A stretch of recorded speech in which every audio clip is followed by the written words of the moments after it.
பாஜக பொறுத்தவரை 10 ஆண்டுகளாக மத்தியில் ஆட்சியில் இருக்கிறது.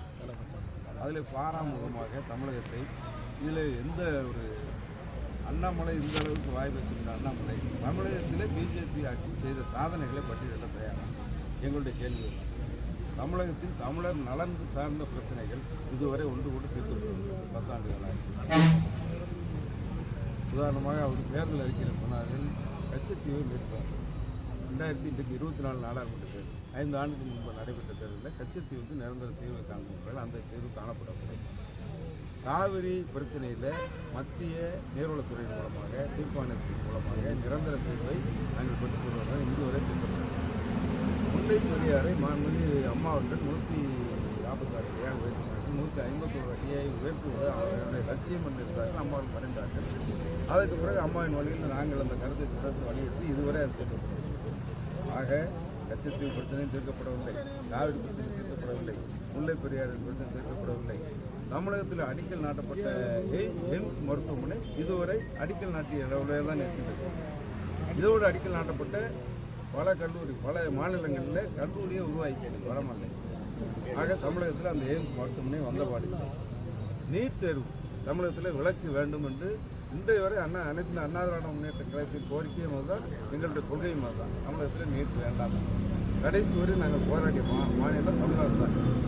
தமிழ்நாட்டு மக்களுக்கு தெரியும், இந்திய நாட்டு மக்களுக்கு தெரியும். கடைசி நிமிடம் வரை நீட் தமிழகத்தில் வேண்டாம் என்று போராடி விலக்கு பெறுகின்ற நேரத்தில் உச்சநீதிமன்றம் தடை விதித்தின் காரணமாகத்தான் நீட் தமிழகத்தில் நுழைந்தது.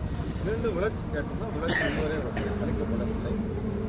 அது மட்டும் இல்லாமல் NLC போன்ற விவகாரத்தில் நிலவெடுப்பு விவகாரத்தில் மக்கள் பாதிக்கப்பட்டிருக்கிறோம். அதிலையும் இந்த மத்திய அரசு பாராமுகமாக இருக்கிறது. இப்படி பல பிரச்சனைகளை பற்றி அண்ணாமலை பேசினால் நன்றாக இருந்ததை விட லேகி வைப்பதையோ இல்லை அன்றைக்கு விளம்பரத்திற்காக விளம்பர அரசியல் அண்ணாமலை அவர்கள் செய்து கொண்டிருக்கிறார். அது செய்வதை பற்றி எங்களுக்கு கவலை இல்லை. எந்த விளம்பரமும் தமிழகத்தில் எடுபடாது. தமிழகத்தை பொறுத்தவரை தமிழர் நலன் காட்டுகிற நாங்கள் அந்த பிரச்சனையை வலியுறுத்துகிறோம். நாங்கள் கூட்டணியாக அவர்களோடு இப்போ 2019 நாடாளுமன்ற தேர்தலில் அவர்களோடு இருந்து தான் நாங்கள் தேர்தலை சந்தித்தோம். இல்லை என்று சொன்னார். 21 சட்டமன்ற தேர்தலையும் சந்தித்தோம். அதுவரை கூட அந்த பிரச்சனை நாங்கள் ஆட்சியில் இருந்த நேரத்தில் தமிழர் நலன் சார்ந்த பிரச்சனைகளை லட்சத்தில் ஒரு பிரச்சனை தீர்ந்தால் போதும் தமிழக மீனவர் ஒட்டுமொத்த தமிழக மீனவ இனமே பாதுகாக்கப்படும். அந்த பிரச்சனை அது உட்பட இந்த பிரச்சனைகள்லாம் தீர்க்கப்படவில்லை. எந்த நிலை வந்த பிறகுதான் நாங்கள் பாஜகவிலிருந்து மாறுபட்ட சூழ்நிலையில் இன்றைக்கு தேர்தலை அணுகிறதுக்கு தயாராக இருக்கிறோம். 2014 பாராளுமன்ற தேர்தலையே அந்த நிலைப்பாட்டை எடுத்தார்.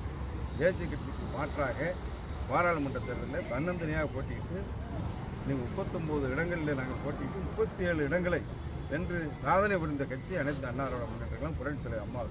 ஏனென்று சொன்னால் இன்றைக்கு கடந்த தேர்தலில் அவர் 37 இடங்களை பெற்றினாலும் கூட தமிழகத்தில் உள்ள அங்கீகரிக்கப்பட்ட அத்தனை கட்சிகளும் கூட்டணி சேர்த்து அவர்கள் தேர்வு செஞ்சார்.